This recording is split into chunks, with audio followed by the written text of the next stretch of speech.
Maybe I lucked into it the first time, but I have done it with every single business I have ever started, which is get proof before anything. Like if you have 100 pieces of proof and a terrible offer versus an amazing offer and no proof, the guy with 100 pieces of proof is gonna win. You don't even need that many pieces of proof for people to believe you.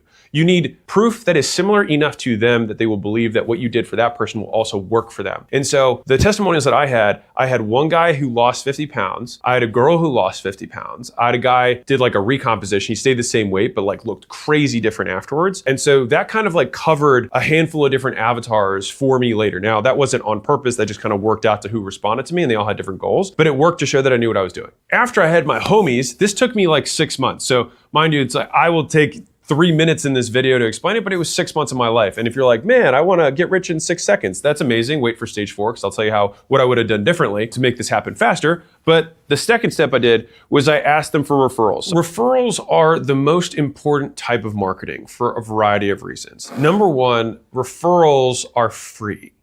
And so if you are poor, great place to start. Number two, referrals have higher likelihoods of buying at higher prices. So that means these leads are worth more than every other type of lead because they have a higher conversion rate and at higher prices, which is banger. Third reason that they're also more valuable leads is that people who come from referral are also more likely to refer. And so the way that you come in is the more likely way that you will get somebody else to come in. For all those reasons, referrals are sweet. The big picture reason that referrals are so important when you're starting is that if you're not getting any, it means you're not that good. And so you don't want to let more people know you suck. So instead, you want to let as few people know that you suck until eventually people find out about how good you are, which is the right thing. Then you can pour gas on the fire and do all the other ways of advertising. And so for those of you who are starting out, who are really just at the very beginning here, then I want to give you what I wish I knew. And believe it or not, we're actually running this as a little experiment inside of school right now, and the results are astounding. I'm not going to share the stats yet, but they're really, really good. We took the rule of 100 for warm outreach, and we've actually kind of like broken it down into something, a 3-step process that's really tactical.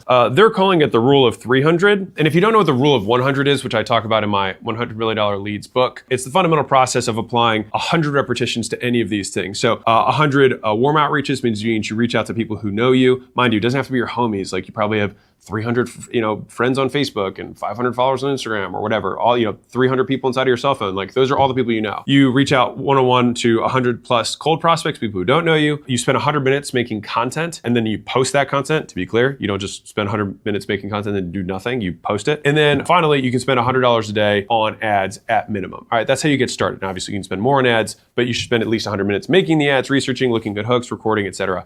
But if you do that every single day, you will get customers because you will let people know that you exist. Now, the rule of 300, it's really just taking the rule of 100 for warm outreach and breaking it down into 3 steps. So I'll break down all 3 for you right now. So number 1 is you post content. Just make a post. All right, 1 piece on 1 platform. Very simple. All right, you don't need to overcomplicate this. After you make the post, you do 100 comments. All right, this is really big. Now, the comments, my recommendation is you do it inside of a group or a community. Now, the reason that we do it inside of a group is that 1, it's gonna be a pool of all of your ideal customers, and the goal of the comments is to make the best comment. All right, so if you look at all the comments that are on someone, when you make it as a comment inside of a group, there's 2 benefits that you might not have thought of. 1 is that inside of a group, you're not competing against everyone. You're now just competing against everyone inside the group. Secondarily, you're not competing against everyone even inside the group. You're competing against everyone in the comments. And so it makes you look like you're super good, even though you're just this much better because you actually took a minute to make a comment rather than just like cool stuff or awesome, right? That's not going to do it. You have to put out a thoughtful